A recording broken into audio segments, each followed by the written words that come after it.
4, follow traffic, clear visual approach, runway 4 right, maintain 17, John Austin, 5 mile final. 17 till 5 out. Continuing our conversation about measuring key performance indicators to build a stronger charter industry. From the National Business Aviation Association, this is Flight Plan, sponsored by Varion. I'm Rob Finfrock with your trusted source for the very latest business aviation news and information. In our previous episode of Flight Plan, we brought together 3 industry advocates for using data to measure the performance of aircraft charter operators, fractional companies, and jet card providers, and for making that information available not only to their customers, but to the industry. In that episode, we highlighted the importance of using key performance indicators, or KPIs, to monitor where companies are meeting their expectations and where to focus for greater improvement. How can you tangibly improve things if you can't measure them? So KPIs become extremely valuable in allowing you to quantify how you're doing and then see over time how that's trending. And hopefully, if you're trying to improve things, trending in the right direction. That was Matt Liotta, CEO of the Volato Group, which has introduced KPI tracking in their operations. Now, monitoring such data can yield real benefits, notes Travis Kuhn, Senior Vice President of Software for Argus International. The first thing that's important when you have KPIs, when you're looking at a data set, is to understand what data are you evaluating and what is it telling you. And, that's one of the key challenges we see with any organization we work with is they know there's a lot of data. We have copious amounts of data that are available to us every single day. But what pieces do I need to look at? Why do I need to look at them? And how are they going to be beneficial to me? And at least when it comes to how the industry has approached these questions in the past, it might not be so easy for customers to find answers. Doug Gollin is president and EIC of Private Jet Card Comparisons. Everybody's living in the same fishbowl. Everyone has to deal with mechanicals. Everyone has to deal with delays waiting to get refueled at the FBO and ramp delays. So it would be really nice to give the consumer a bit more clarity in terms of performance. Continuing our conversation, I think Doug's comment brings up an interesting point. While KPIs can measure hard numbers like on-time performance rates, a successful outcome for a business aviation flight may not be so easily quantified. Travis, let's say the flight was chartered to sign a new client or transport employees to a remote job site. How might an operator measure the success of those missions? Can we assign KPIs to quantify those less tangible elements? That's a great question. I think, as we think to the future and, the data sources that we have, the way it's evolved over the last several years, today, I don't know that you have a great way to quantify that. But I think as we move forward and you start merging data sources, that's this next wave of technology and the ability to be able to determine, okay, what percentage of flights are we winning business on? What percentage of flights are we losing business on? That could potentially be a very valuable metric to a 91 operation. Expanding that again, what percentage is leisure versus what percentage is business across the industry? Those are valuable metrics when you're trying to make your fleet plans, determine what you're doing, and determine how you're going to position airplanes, knowing where the demand's going to be based off the seasonality, time of year, things like that. That all comes into play when you're making those decisions. Matt, I'd imagine you've asked this question at Volato as well. Yes, there are some things that are difficult to quantify with KPIs directly, but sometimes there's KPIs that indirectly answer that question. So, for example, if you're a business that is successfully using aviation to land more business, while we may not have a good way to quantify that a particular trip resulted in something successful, you know that as the business owner or business executive. And I bet that you'll use more aviation to land more deals if it's helpful. And before you know it, you'll be flying more. And we can definitely measure that. And so let's say as a business, if you're seeing growth in your flying each year, you're probably not doing that just for fun. There's probably a feedback mechanism that says that this is working for you and it's an important part of your business. Coming up, my guests discuss other KPIs that operators may consider implementing and why such efforts are important. But first, this word from our sponsor. Take your aviation operations to new heights. Introducing Varion, formerly known as ATP, your ultimate partner in achieving maximum aircraft uptime. At Varion, we understand the challenges faced by everyone in aviation. Our industry-leading technology solutions revolutionize aircraft management, so there's no more waiting, no more wondering, and no more wasted effort. Get real-time visibility of your maintenance, inventory, operations, and regulatory data right at your fingertips with an easy-to-use system, backed by a team of experts with deep aviation knowledge offering 24/7, 365 support. After 50 years in the business, we have built a growing reputation for getting our customers more aircraft uptime. That's why thousands of aircraft operators worldwide have already discovered the power of Varion. Say goodbye to downtime and hello to increased efficiency and profitability. Visit Varion.com to learn more. Varion, let's get you more uptime. We're back now with Travis Kuhn, Doug Gollin, and Matt Leota, and our discussion about tracking key performance indicators, or KPIs, to improve the performance of business aviation charter operators. And to that point, Matt, the airlines use KPIs to track their performance. Are there examples from that sector that we could apply to the charter industry and maybe even the larger scope of business aviation operations? I think there's other things from a KPI perspective that can become useful in terms of how your business is doing. If you're an operator like us that's in the business, then you might be tracking, what does it cost you to fly? What are you generating in revenue when you fly? How is that related to each other? For example, in the airline world, they use RASM and CASM as their acronyms. You don't see people talking about things like that in private aviation, but maybe we should be. And even if you're a flight department, there are going to be important operational things for you to think about as well. If you have too many planes that aren't being utilized very much, does it make sense for you to reduce the number of planes that you have and mix in some sort of programmatic offering in a hybrid scenario, because that might be a more effective scenario for your business? Without being able to measure and quantify these things, it's hard to answer. Lots of interesting points there, Matt, especially about applying CASM and RASM, cost and revenue per available seat miles, to charter flights. Doug, what are your thoughts? I think the other thing just for business aviation that could be quite interesting is just to look at how many flights are taking place between airports that don't have nonstop commercial scheduled airline service, because I think the industry is always a lightning rod for people who feel that private aviation isn't necessary. And I think, as Matt and Travis were both talking about, it's vital for businesses. There's business that wouldn't be able to be conducted effectively without private aviation. It would be interesting just to have that as sort of a continuous metric to take a look at, the number of flights that are between two airports where there isn't a nonstop airline alternative. I think that might underscore to some of the critics that, business aviation is really filling that gap where the airline service lags. Yeah, I think we see that a lot in Florida. As you know, as a fellow resident of Florida, Doug, when I moved to Florida, I learned sort of the state joke is you can fly anywhere in Florida as long as you go through Atlanta. And that goes back to where this conversation started, greater transparency across the charter industry. Doug, especially from your perspective at Private Jet Card Comparisons, how can greater transparency from individual charter operators, and I'd even go so far to say collaboration or at least willingness to share their data, how can that help strengthen the industry as a whole? I think it's a difficult question. There's some things that we've been talking about that people could collaboratively do. And, Travis's group with Argus would be a great central clearinghouse for some of that data, in terms of number of flights on different routes or from different airports, or as an organization that could audit data or track data like on-time performance and flight completion and things like that.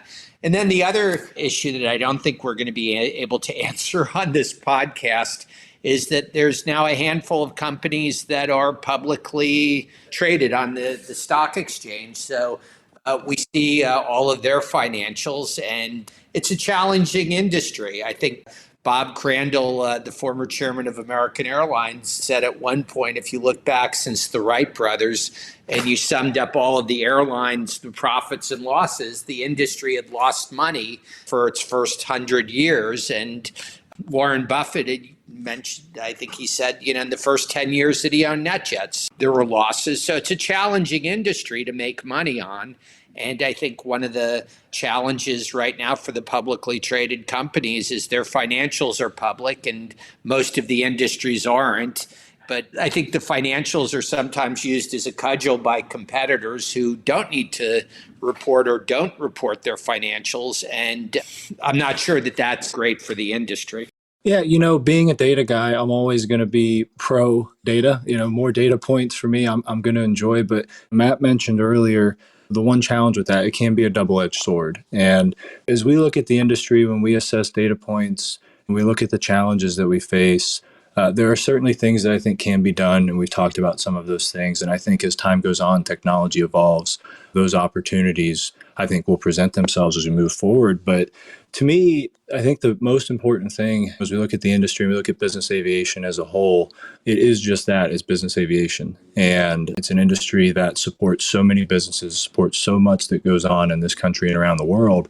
And I think the greater transparency we can provide, the greater trust to those who are in the back of the airplane, I think that's going to be a win across the board. And I think that stuff will continue to evolve. The opportunities to do that will evolve. And I think it should be exciting as we move forward. When you look at the airlines, they compete with each other quite well without necessarily using the old phrase from the tech world, FUD, fear, uncertainty, and doubt. They can compete on on-time performance. And they can say, hey, we perform better on this. And they can use this public and transparent data to still be competitive and figure out how to improve and how to beat whoever they want to beat in a marketplace at a well understood game. I think private aviation and business aviation is different than the average consumer in that who are the people you're serving? They're primarily successful business people. And one of the things that tends to be the same about successful business people is that they know better how things work. They know that every business isn't perfect. They know everything isn't always roses, that there's mistakes. They understand that businesses have to respond to those mistakes, and they appreciate transparency in their providers. So I think you have to be cautious ultimately if you work for somewhere that isn't transparent and then you use someone else's transparent data against them. What is the customer going to think about that? Is that going to work for them? It might, of course, but it also could leave a bad taste in their mouth, and they might say, well, gosh, that is bad about this negative thing that you told me about on this other company. But I think I'd like to know more about your company, because if I don't know the good and bad of your company, how could I make a great decision? And so I think we would all just do better to remove the darkness, put some light on things, and let people evaluate us based upon how we actually perform. And if we're not performing well, we can work on doing better. Matt sort of alluded to it. There's a lot of negative selling in the industry, and that's because looking for people is finding needles in a haystack. And while many of these folks are in multiple programs, the salespeople, oftentimes, you feel like it's a zero-sum game. If I lose Travis and he goes to a competitor, it could be a year, 2 years, or 5 years till maybe I have a chance to talk to him again. And I think what that ignores is that the people that are being sold to, these are very successful people who have busy schedules. They have businesses they own, operate, run, or involved in. They have busy personal lives. And one of the downsides for the industry I see is that these people talk to a few different companies that slag each other, and it leaves them with sort of an inertia that now they're like, well, maybe I won't make the decision now. And this is especially true, I think, of people who are new to the market and thinking about coming into it, that they just put it off to the side for 3 or 6 months because they're now concerned about making a commitment because, everybody has done such a good job of creating concern and doubt about the competitors. So I think it goes back to where we started. The more transparent information, more of what Volato and Wheels Up are doing, publishing KPIs and publishing data that people can make an educated decision on. In my mind, people don't want to make a big decision that's a wrong decision. And these are great salespeople who are selling these fractional and jet card programs. But the more clarity through data that's out there, the more the consumer is going to make an educated decision, and more sales are going to be closed and more people are going to be flying. Great points, everyone. And that goes to another important aspect of transparency, which is using that information responsibly. Yeah, I think one of the advantages of companies like Volato and Wheels Up who've, brought some transparency to the industry is that we are publicly traded. We have some rules and laws to abide by when we put out information to make sure that it's accurate. What Doug just said leads me to a question, which is, the negative selling that you talked about. Do you think that that's part of what maybe prevents more people from being participants in this market? Yeah, because again, we all know who the customer is.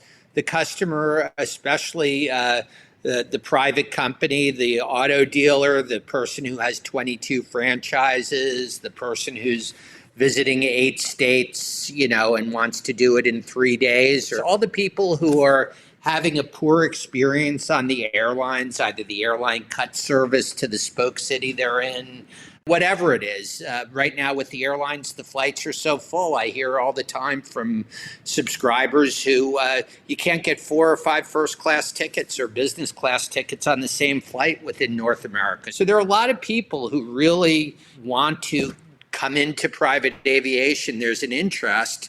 That first time around, it's a big commitment to join a jet card program. And after they talk to 3 or 4 people, sometimes they come to the conclusion that, I'm not going to make a decision today. And it's not unusual. I'll have subscribers who we did an analysis for 3-6 months ago, and I'll talk to them. And the reason they didn't make a decision at that point is they were sort of scared off by the negative selling. Now, the good news is most people get through it and they go ahead and, they see private aviation as something that's going to benefit and they'll dive in. But the more data that's out there, the harder it is to say we don't have those problems. Our flights are never delayed. We don't have issues with that. And so I always tell people in terms of evaluating the different programs, all of the programs have beautiful marketing material, but all of the important stuff is in the contract, the 12-page or the 25-page contract and the fine print. And that's what we compare. And so I think what Private Jet Card Comparisons does effectively is give the consumer the data that they can make an educated decision on. But I think what we've talked about today is the next step would be some good data about on-time performance and who's delivering in terms of reliability. So I think the industry would gain by more transparency, more data. I don't expect any privately held companies to begin releasing their financials. That's probably unrealistic, but at least we can give people better data about, who's performing in terms of having a reliable program or operation. Well, Travis, sounds like there's definitely a hunger for this data. I think when you look at this, right, a topic like this, there are always going to be companies that are leading the industry in terms of what they're reporting. I'm of the opinion if we were to have this conversation in 12 to 18 months, it's going to be a much different conversation. You can already see as things have evolved, it's going to continue to evolve. I think we're going to see more data. We're going to see more transparency. I think it's going to be exciting as we move forward. I think generally it's going to be good for the industry too, to have this key transparency, to have these data points that are available. And I'm hoping based off just this conversation that we've had, we move to more of a transparency on time statistics. I think that would be something that would be great for the industry and for the consumer as well. As Doug pointed out earlier in regard to Wheels Up providing that information, one of the things that I think we should really respect Wheels Up for doing is they didn't try and pull out the data where it wasn't their fault. If there was a weather delay, it still counted. And I think that's really important because at the end of the day, this data is meant to speak to the person who's experiencing this, or they want to know what they will experience. And the reality is while none of us can control weather, we very much experience it. And so I think that's the right way to do things. Certainly when we survey our customers and they have some sort of ATC delay or weather delay that's outside of our control, they don't give us a perfect 10. We still take the hit too. And I think that's just the nature of it. Nobody's going to be perfect. Things are going to go wrong.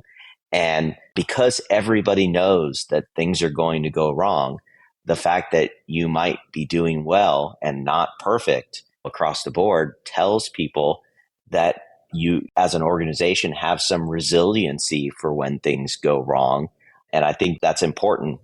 If we do in 12 to 18 months, as Travis suggested, have more of this transparency and data out there, I hope that's what we'll see, is a lot of those kind of KPIs where people are judged again on how they're doing, not on some standard of perfection that can't possibly exist. Gentlemen, this has been a really interesting conversation, and I'd like to thank all of you again for participating in this episode. And I imagine we will be checking back within that 12 to 18 month time frame to see how KPI tracking has grown and evolved.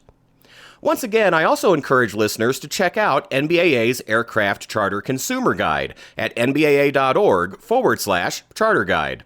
This resource includes the questions to ask and what answers to expect to assist clients in choosing a charter operator. And that's the latest from the National Business Aviation Association. Remember, you can subscribe to all Flight Plan episodes at Apple Podcasts, Google Podcasts, and Spotify, or wherever you find your favorite podcasts, including by asking your virtual assistant or connected device. Of course, you can also download Flight Plan directly from nbaa.org. I'm Rob Finfrock. Thanks for listening, and join us next time for a new episode of Flight Plan. Miles right base, sending out 3500. We got him inside. We're still on 170, cover 5.